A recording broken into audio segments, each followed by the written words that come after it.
wag nyo akong patayin. Dahil kung papatayin nyo ako, lalabas ang buong katotohanan ng mga ginawa ninyo sa DPWH. There are really threats to me right now.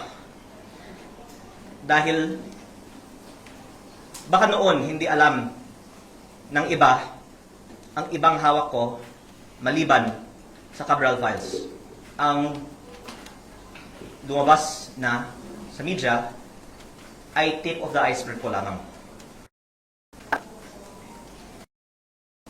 Kung ilabas ko lahat ng mga files na hawak ko, maiintindihan ng taong bayan bakit higit pa sa lahat ng ibang mga target, ako ang pangunahing target ng iba't ibang mga personalidad sa nakaraang mga araw at linggo.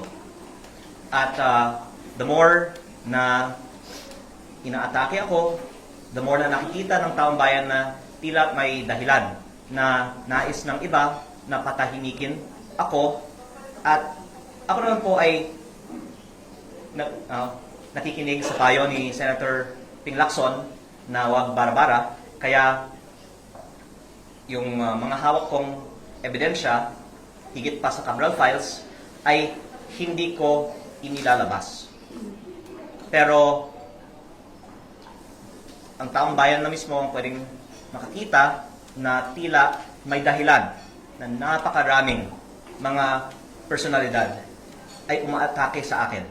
Kung ako naman po ay walang hawak na damaging evidence, siguro marami naman pong ibang atakehin nila na lang. O maraming ibang mga talakayin nila na lang. Pero ang dahilan na ang daming mga umaatake sa akin ay sa kadahilanan na ang hawak kong ebidensya ay higit pa sa Cabral Files, at kung ilalabas ko ito, malaki ang magiging consequences nito para sa ating bansa, at dahil sila po ay nagmamonitor sa ating press con ngayon, ako po ay sumusunod sa payo ni Senator Ping Lacson na wag bara-bara.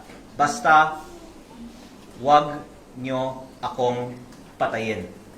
Dahil kung papatayin nyo ako, lalabas ang buong katotohanan ng mga ginawa ninyo sa DPWH.